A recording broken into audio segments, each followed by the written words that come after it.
Okay, well here's the finished motor. Found the fan and the power steering pump, and it's all bolted on, the tensioner, idler. All it's missing is just the alternator. The bolts are there for it. Got the air filter mocked up. That side engine mount, just missing a couple bolts, but whatever, it's there. There's the exhaust heat shield and vacuum hose that goes to the intake to the brake booster and fan belt.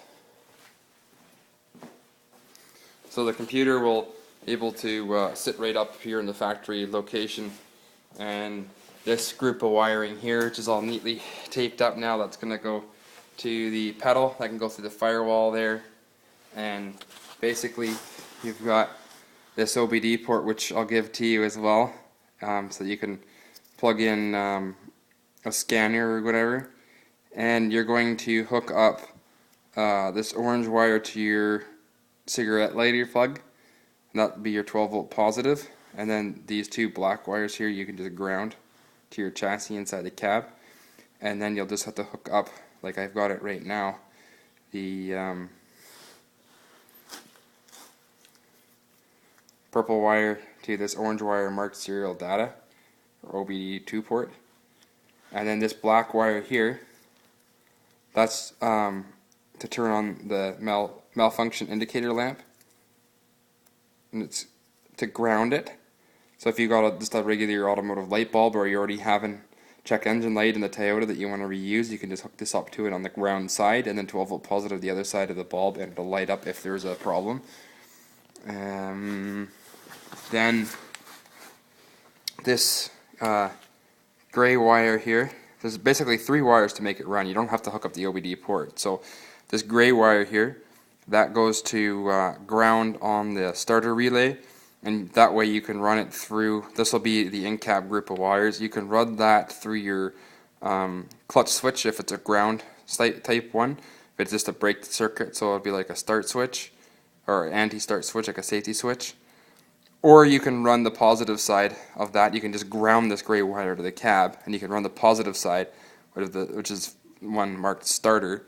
You can run that to the other side of your clutch switch, and then a line from your starter switch, like your ignition switch, where it's only 12 volts positive on start. You run that to the other end of the clutch switch, and it'll energize that, and then it'll cause it to start. This is just 12 volts to the ignition, and that's it. So basically 3 wires to make it run there. And then there's this optional wire here.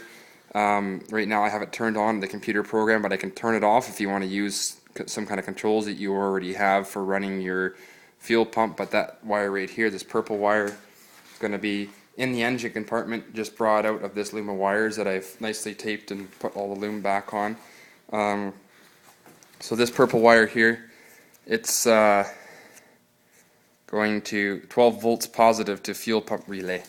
So you can see, just for now, I've got a relay lining up here to power my fuel pump. So that'll power whatever relay you decide to use, or your factory fuel pump. So, and then we've got, this will be on the driver's side engine compartment. You've got 1, 2, 3, 4, 5, 6 fuses on the protective cover, and the back side of that block you may want to the silicone it, or if it gets set down flat and screwed down to the inner fender, it'll be fine. And you've got 3 relays here, starter, electric throttle, and powertrain control, all to do with the computer. And then this group of wiring here was all nicely soldered and terminated onto a spade terminal, which you can bolt up to the battery positive cable like I have here. Now in the factory, this cable goes to the alternator right up here, bolts to the back of the alternator, and they have a 100 amp mega fuse bolted between this terminal and that terminal. Probably going to just end up giving you these battery cables. They're in good shape. The ground bolts right to the block, and they're both loomed together there, and then they go on to the battery. And then this connector here, that's for the alternator once you get it in place. So I think that basically goes over everything. Got the intake on here.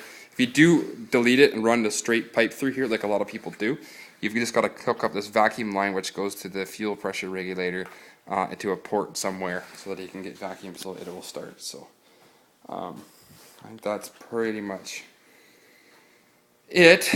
I will hook it up here again, see if she starts. So run crank, sorry.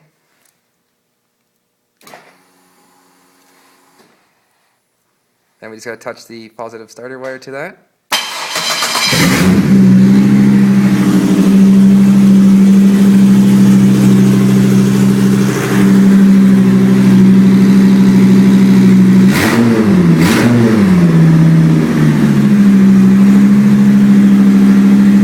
It'll come down off high idle in a second here.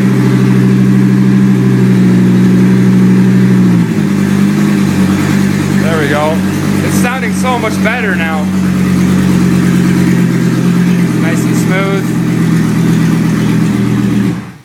And of course I just unplugged the ignition there to shut it off. And then you can hear the powertrain relays clicking down and the throttle blade closing and all that good stuff. So that's it. I mean, basically there's 3 wires to hook it up, essentially once it's hooked up to the battery, and 4 if you want to run the fuel pump, and then a couple other wires if you want to run the OBD diagnostic port and a check engine light. But that's it for now.